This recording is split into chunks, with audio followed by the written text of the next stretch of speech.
Well, I've had a really interesting question come in, which is how strong are these winders? What sort of weight will they support? So I thought rather than just guessing at it, I'd try and do a little test. My heaviest puppet came in at about 350 grams, and so I've gone a little bit higher than that, 400 grams. So that's going on here, and that's 100 millimeters there and 180 millimeters there, and there's one of the larger barbell weights just holding it down onto the base there.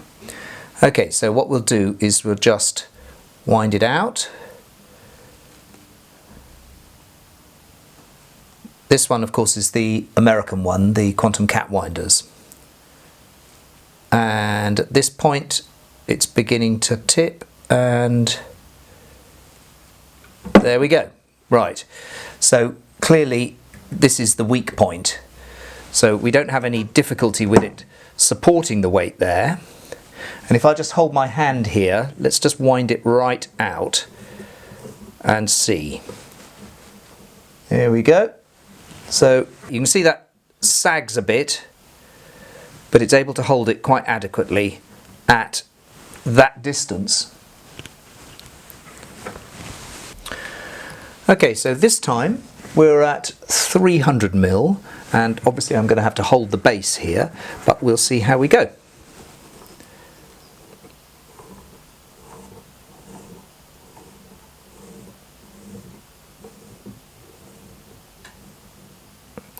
There's a little bit of tip happening here on this box, which you'd sort of expect, and obviously it's slightly wibbly wobbly.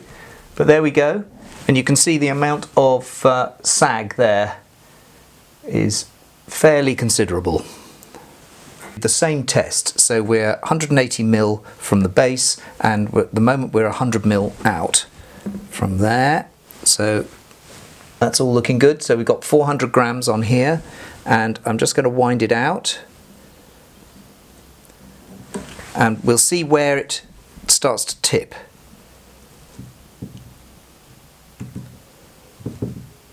It's getting a bit wobbly now.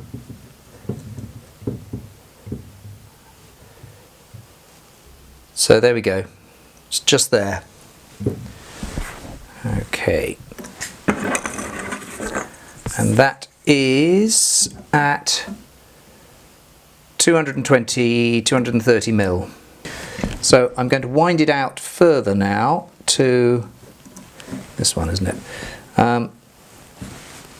So that it's at 280.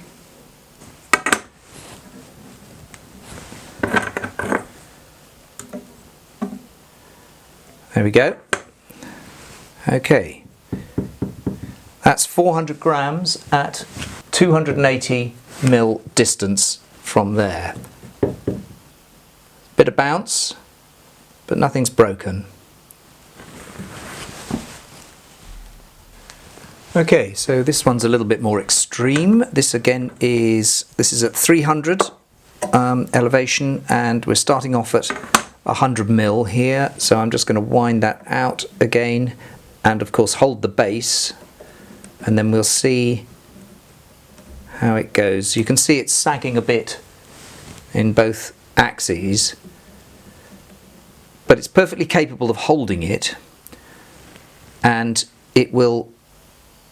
You can compensate for the sag by lifting the vertical axis a bit.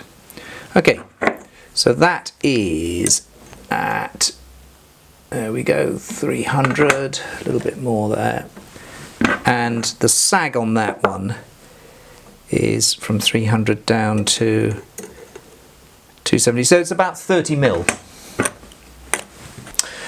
Okay, so for the next effort, what I've done is to fix the base onto a piece of wood. You can see it's about 350 mil long, and I've used some old kite string to go up to the top, and that's just out of frame, but I've used I've used a washer on the top just to loop it over, and then I'm tensioning it from the bottom. Okay, and then the weight of course can go right over there, and it's well out of the way. That's 1.25 kilos there, so that should easily be able to cope with this. So let's just try that. I'm going to move that over there a bit. So this is still at 300 mil height, and I'm just going to wind it out, and it looks to me like it's doing very nicely. It's gone right the full length there, and you can see there's still a bit of sag, but it's not bad. No problem with that. Okay, here we go. This is starting to get a bit extreme. We're starting at 300 mil out, and we'll see how far we can go.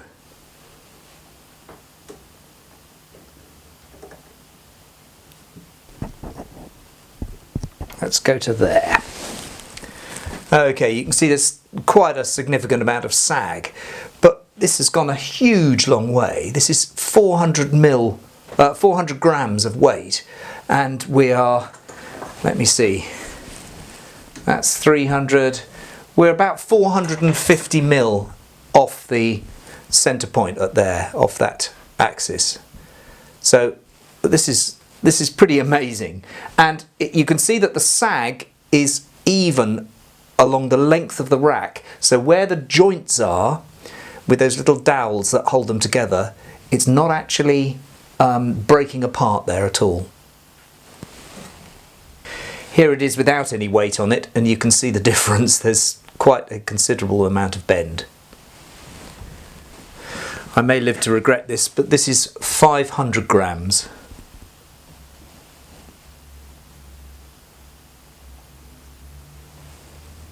There we go. Okay. It's not broken. It's not happy, but it hasn't broken.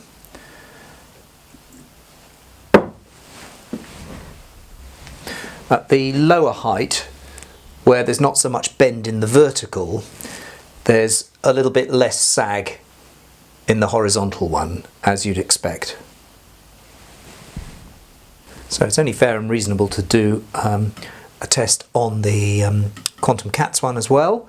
So at the same height, at approximately 310 mil high, on a base rather like the other one, so with the weight pushed further back and a brace for the vertical. So we're starting at 100, and we'll just wind it out and see how it goes to there.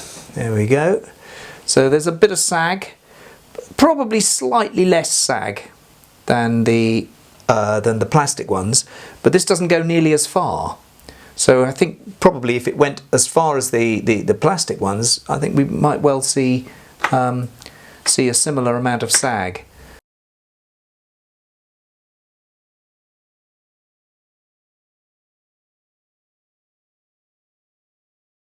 And now with the 500 gram weight, you can see there's virtually no movement from the vertical, which is brilliant.